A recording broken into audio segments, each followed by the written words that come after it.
posting the agendas online so people can get them. Having the agendas available ahead of time so people can stop into the town offices here and get those, as well as having meeting minutes available at the request. Ryan? Actually, one thing to add to Matt, it's not only needing to have the minutes posted, but we need to have them recorded accurately. There's been a lot of times where there's been discrepancies in the minutes that have been brought up in front of the board. Personally, we've all discussed this. The one thing I don't like coming to a meeting and have them get up and walk out and shut the door. They have a behind door, closed door, executive session, whatever it's called. The whole idea is to come here to these board meetings to hear what the people have to say. We sit up here to try to make things better.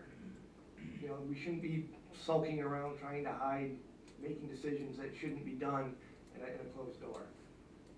Everything should be in front of the public.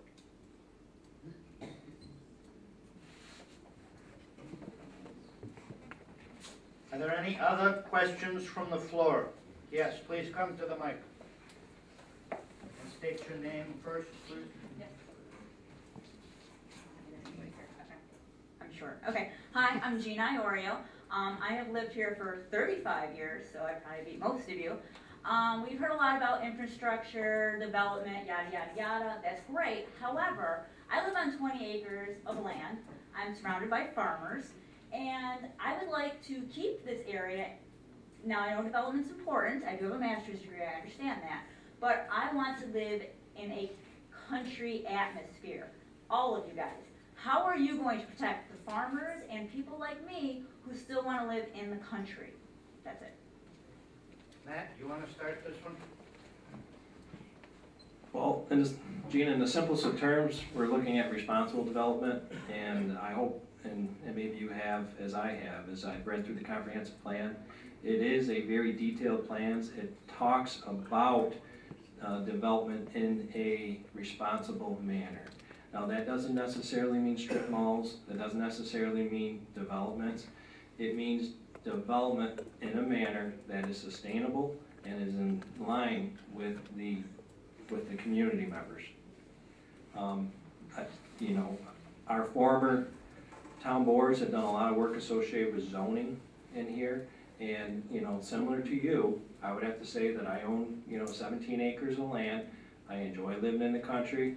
I enjoy my land. I have no plans of doing any subdivisions, and so I think that's something that each individual person needs to behold within themselves. Brian? When we moved out here, every day I had to drive down 10 and make the right on Route 31 to get to the brewery. 9 years ago, it was all farmland. I cannot believe how much growth has gone there. If you draw a circle, a 5-mile circle around Great Northern Mall, it's the highest concentration of economic development in the county. I don't want to see Route 57 turning into Route 31, and I don't think it ever will. Now, as far as housing developments go, Matt's a perfect example. You bought 17 acres, he put one beautiful house on it. I have 15 acres with a 150-year-old farmhouse on it. I don't ever plan on, or do I think any of my neighbors ever plan on, putting in 50 houses in a farm field. It doesn't mean that we can't build houses in areas that are more supported for those. You know, when you go down Center Road, and there's a lot of nice houses down there. Again, it's not a huge housing development, it's people buying a few acres of land and building a home. That's the type of development that you need. You don't need 20 houses coming in or a trailer park or something like that. You need 200 individual families to come in, buy some land, and build a house. Mike? I think in the course of my living here, that's why we moved here. We moved here because it was rural, but it was close to the metropolitan area. Even though I lived in the village, it still felt a little rural. I fought diligently along with about maybe 35 other people. It turned into about 1,800 people to not change this community from what it is to something we didn't want. I will fight for anything to keep this community the same. It needs to grow, but it doesn't need, as the other two folks have said, grow in an unreasonable way. I lived in Clay. In 1976, I ran against Ernie Casale, who was the supervisor in Clay. He got up in front of me and he said to me, in front of a group such as this, "I've kept the town taxes down." And he did. And I said to him, "I compliment you on that. But you crazily built this town into a school problem because you built every place and any place, housing, trailer parks, and it ended up where the school taxes went crazy." Now, I think that we should learn from the past. We should sit down and say, let's do building, because we need it, because I got 500 kids that are not in our school district at the present time, which cost us about $500,000 a year, because they're non-taxable, because they're not there. Now, let's bring in the kids, but don't bring them in crazily. Let's build housing. Let's not build it nuts, going crazy with it. Let's make it sure that it grows correctly. That's what you want, that's what I want. I don't want to turn around and have this town in a total uproar because we went crazy doing it.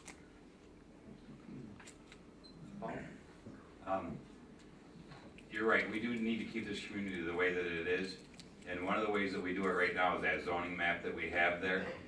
The industry in commercial development is able to be done in certain areas, and the areas that's on the zoning map keeps it that way, so we can keep our community in the open lands. I too own 11 acres with one house on it. It's the best community to have that way, and the way that our comprehensive plan and zoning map works and complements that.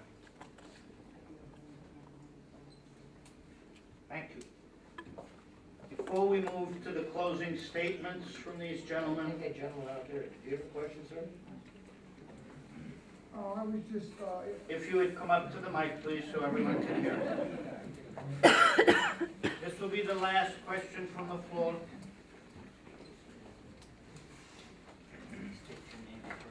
my name is Lou Georgian, and I just wanted to, for those that don't have the greatest eyesight from the back, I wanted you folks to identify the candidates that did not show up tonight.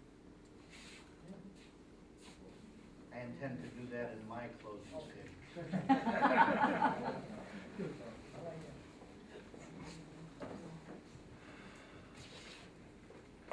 Any other comments from the floor? Last one back there. You can And hear then me one from more. here. Speak The up. other candidates that aren't here, did any of them notify anybody why they aren't here? To the best of my knowledge, no, they were expected to be here. Thank you. My name is Lynn Foster. I live on Oneida View Drive, Pentonville. I have a question for everyone up there. This is with regards to the water district. Are you going to concentrate on the water district coming out of what we have here in Phoenix? Or are you planning to get the water out of Lake Ontario again and bring it down this way? Let's ask Paul to start with that, please. It all depends on the project that you have, on the cheapest and best way and more economical for the citizens to get it to that property. To bring it out of the village, to bring it all the way over there, it's not economical. It's better off for Aqua to have it. And that's what the town board had looked at when we proposed that project. Mike? I think that the question here comes down is that is it possible to take the wells that we have available now to us and run other lines off of them wells, if it be feasible? Yeah, and those lines are in the middle of the town. They're over off of Klein in Center Road in County Route 12. The water will not come from the village out here, it'll come from those wells out here. Now, the village, I understand, is proposing to put in some kind of a filtration plant at those wells. Now, if that's the case, then that even makes it that much more advantageous to us, because the village is part of the town is part of the village. Why don't we work with those folks? And why don't we turn around and figure out how to take and run the water where it needs to be run to make, if we need water, to make it work. When you start dealing with Aqua, Aqua is an Onondaga County program that wants to make money, and that's what they're here to do. For everybody that understands this, Metro is the wholesale department of the water system, and Aqua is the retail department, and they're really two separate entities. And they're there to make money. They're there to make money. Now, I'm not gonna say we won't do business with Aqua if I'm here, but I'm gonna tell you something. We will not hook into Aqua if we can get this money that I believe is out there back. Because the law says both parties have to be beneficial, and that hasn't happened. The other thing is that the deal that Metropolitan and the town of Schroeppel had originally was if we hooked into it, we lost the money. Now, we've lost $1 million in taxes because we haven't looked at it. I want the money back, and I want $100,000 a year into the future. Now, if I can supply the water through the village without affecting that $100,000, I benefited the schools, and I benefited the town, and I benefited the village, which we are part of. I live in the village, but I live in the town, and I live in the county. And we all better start looking that way, because that's where we are. At some point in time, we need them all. 30 seconds. We need them all. And I give my 30 seconds to Matt. Go ahead, Matt. Well, I guess I can talk about the Sandridge Aquifer. The Sandridge Aquifer is located on the east side of town. It is 15 miles long, it is 1 mile wide, and it contains an abundance amount of water. Have you ever heard of anybody dying from starvation underneath an apple tree? No, because it doesn't happen. Of course, you can pick the fruit from the apple tree. We all sit on the east side of town over an aquifer that has an abundance of clean water. And if used responsibly, it could supply water to a lot of the folks on the east side of town that live just on the outskirts of the aquifer that claim they don't have good water. And one additional thing I would state is a lot of time if somebody doesn't have good water, it isn't necessarily a function of the water that's underground. It could simply be a function of the way your well was installed. And Oswego County does have a program where they will provide expertise to your home to help troubleshoot somebody that believes that they could have better water quality at their home. I would encourage anybody that is on a water well and believes that their water quality is could be improved to contact Oswego County, look into their programs, and see if for certain that their well water could be improved right at their house. Now, on the west side of town, it's outside of the Sandridge Aquifer, and that's why the village has 2 wells located right on our east side of town, and they have run water lines all throughout the village, as well as to our industrial park up there. So we have the water resources available to us to use. It's just, once again, burying a hatchet that was developed with the village, I believe over decades ago, even before I got here, and moving forward with figuring out what is the most responsible way to bring water resources to those areas that need it. Thank you, Matt. Ryan? When we first started looking into getting that water district brought in, New York State was gonna give us millions of dollars in grant money. That would have made it at least feasibly affordable for most people to do it. And I went door to door and I talked to a lot of people. A lot of people said they didn't want it, they had good water, and their next door neighbor said, yes, I'd be more than willing to spend $400 or $500 to tap into it. The problem is, apparently there was a lot of misinformation that was brought out before the vote. Like I said, we lost by 2 votes. Unfortunately now, with the way New York State's financial situation is, that grant money is gone and we'll never get it again. So if you look at it from a financial standpoint, it's gonna cost an awful lot of money to put a water line all the way from Onondaga County up to us. That's why I went and did what I did in my own home, because I thought this was gonna be forever gone. But with these wells that we're sitting on top of, it seems to me it's a lot cheaper to run a line a mile using the existing water than it is to move it all the way up from Onondaga County. I mean, at this point, you're talking about a ditch and some piping. So I would like to try to see this at least revisited, to see if it's feasible, to see how many residents of the community out there really want it and really need it. I'm one that says I would, even with the system I put in my house, I would love to have municipal water. And it seems to me it's a mile down the road, and I'd like to be able to tap into it. Thank you. Okay, one more comment I'd like to make. On October 12th of this year, Post Standard had an article in it, Widespread Pollution Imperils Great Lakes. The most comprehensive study of mercury in the Great Lake region found contamination that harms fish and wildlife are more widespread than previously recognized, an international panel of scientists said Tuesday. Now the thing is that it says that more than 35 million people in the region rely on the Great Lakes, the world's largest freshwater system for drinking water, food, recreation, and employment. In central New York, Lake Ontario is a source of drinking water for most of Syracuse suburbs. And that's what I'm concerned about, is the mercury. If we get the water out of Lake Ontario, mercury into our system here with our kids, etc., you know the harm it's going to cause. That's my concern of where the water's coming from. And I think what you guys are saying from the aquifers that we have here, that's where the water should be coming from. We agree. Yeah, and I guess if, Thank you for that. if you don't mind, I could comment on that last. Quickly. Okay. Give me 30 seconds.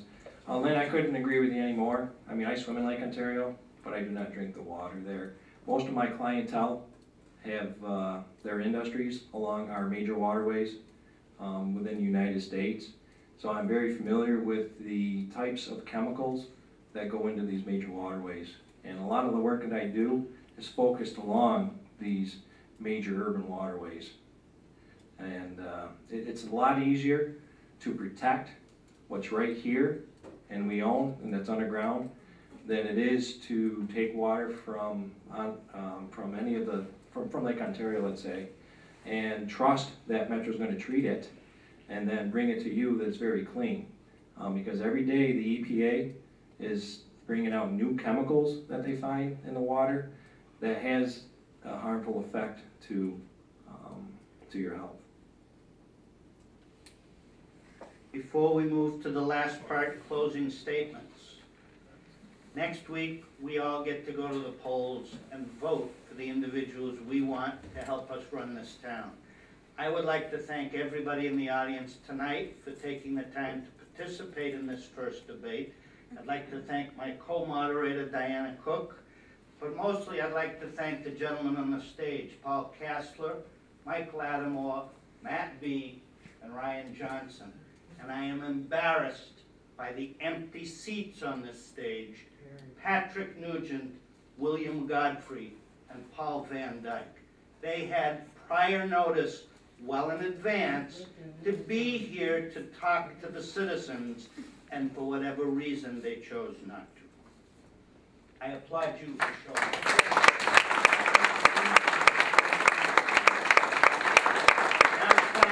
Closing statements of the candidates will go in the same order that they had their opening. And if my memory serves me, Ryan, you go first. 3 minutes, please.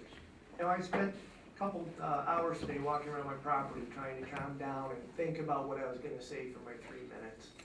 And it is not what I was going to say earlier. Anybody that knows me knows I'm a rather outspoken individual. I am in my personal life and at work. Thank God I've got a union who stands behind me. Anybody who has a union knows that. All I want to say is, you know, Paul Kastler's signs say he cares. He does. He cares. He cares enough to be here tonight. You know, we the other candidates, we care enough that we're sitting here in front of you. We care about the community. We care about the way the town is run. We care about the situations that are occurring here. The only thing and I didn't want to make dirty politics in any of this, is the one thing Paul did say earlier tonight, and I wrote it down, was one of your comments was, kids come first. With all due respect, Paul, you're a great guy, but to say a comment like that, I was at the board meeting the night you guys took away the funding for the community services program. That was awfully hard to swallow.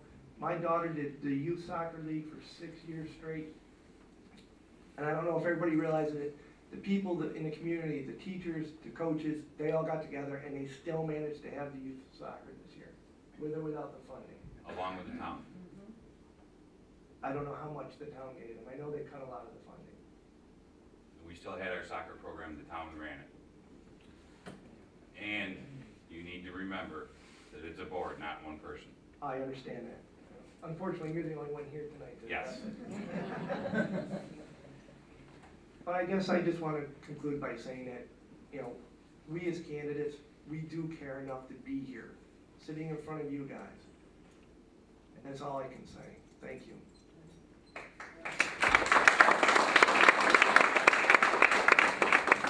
Matt, I believe you were second? Yep.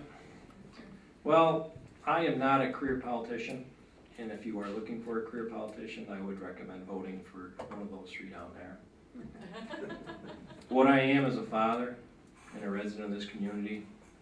I am here today because of my children.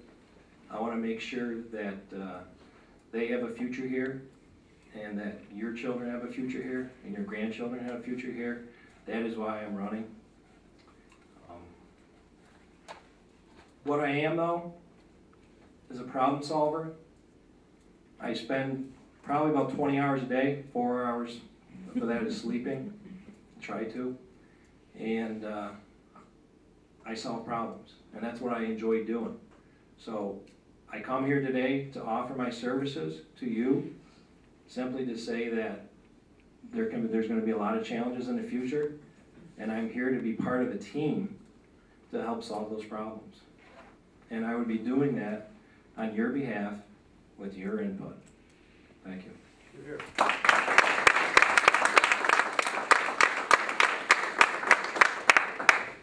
I believe you were third, Paul. I'm running again for this re-election because I do care about this town. I've had 4 years of experience knowing what this town is and what we have to work with. I'd like to keep doing that. I've been here for the people. I have no other agenda. I think we've taken this town and moved it forward in the last 4 years compared to what I had when I started here. It's a very positive community, and we need to keep it that way and keep working towards it. And I want to thank Ryan for his comments too. I appreciate it. Thank you.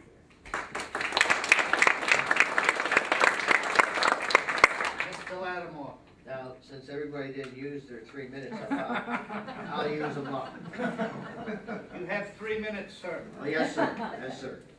I moved into this community, as I said to you 37 years ago, as a fluke.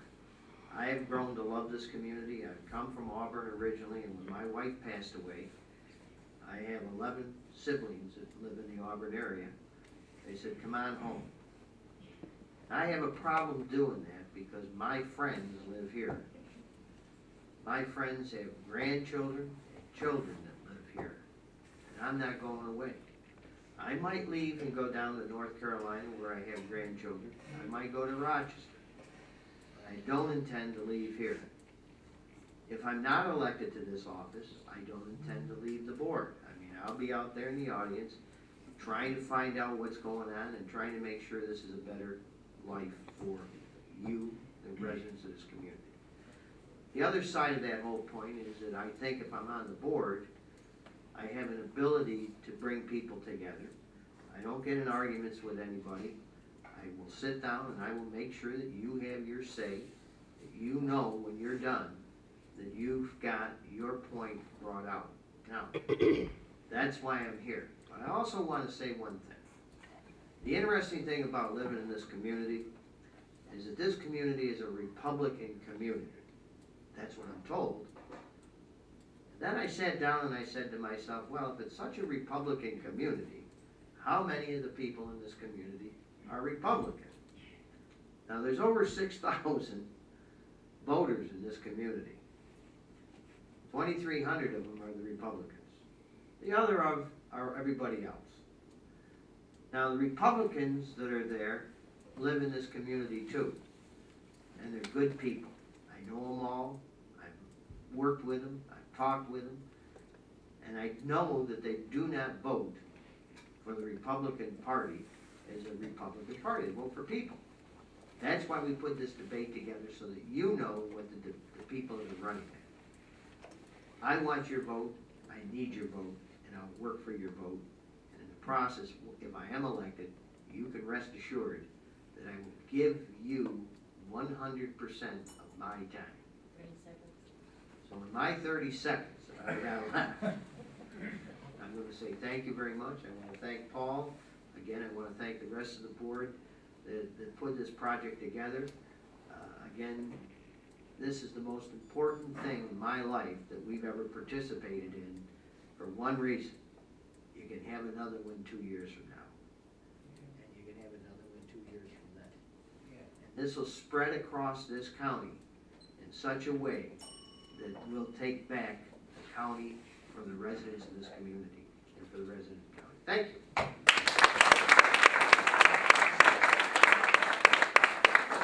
That concludes the debate. Again, I thank you all. I hope that it was worthwhile and that we have the opportunity to do it again in the future.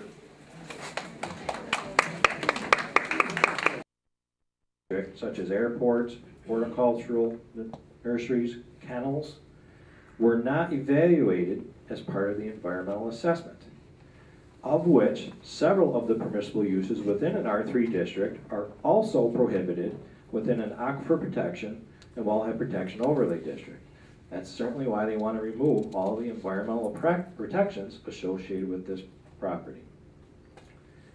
Can you please confirm or deny, does the town's environmental assessment form and negative declaration address project impacts associated with all land uses in addition to the mining operation allowed within an R3 district, which are not allowed within an R4 district?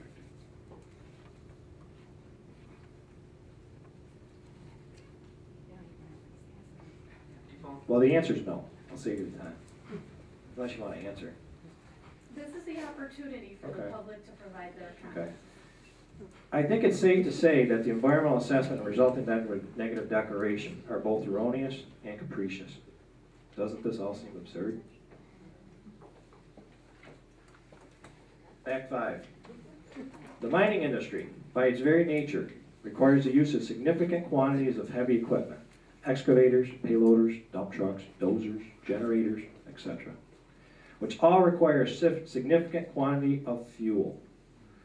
While fuel leaks and spills are inevitable, petroleum spills that are less than 5 gallons do not have to be reported to the New York State DEC per state requirements. However, this is a fact. It takes very little fuel to contaminate groundwater.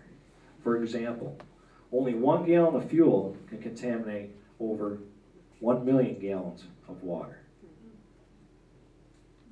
In the event of an accidental or upset condition, as well as long-term chronic impacts, the proposed industrial mining operation would lead to cumulative and irreversible damages to our community's drinking water supply. The decision in front of you today will greatly affect the future of our town. On one hand, approval of the requested zone changes would indicate that industry is more important than public health and welfare, and it would take decades for new town officials to undo such an irresponsible action, thereby derailing, completely derailing any potential for growth. On the other hand, disapproval of the requested zone changes would indicate that protecting our natural resources and preventing contamination of our vital water supply are important to the health, character, and prosperity of our community. For the reasons presented herein, I urge the town board to disapprove all 3 requested zone changes to put this absurdity to rest. Thank you for the opportunity to share this information with you today. However, before doing so, a geologist had mentioned today that they have presented new information. At least before the end of this hearing and prior to any vote, I do feel that the geologist or attorney should paraphrase, if nothing else, if it's very lengthy, the content of the letter on behalf of the public as well as the town board. Thank you.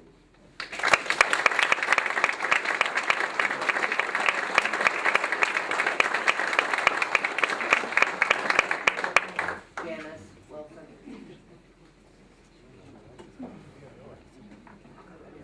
I'm Janice Wilson, and I don't even live in Schroeppel.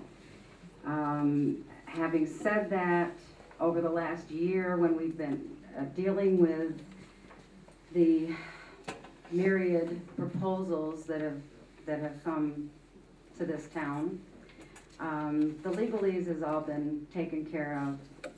Some information and research from the hundreds of people that are against these projects have been put at your disposal. The work has been done. And obviously, after spending over a year being here and discussing these issues,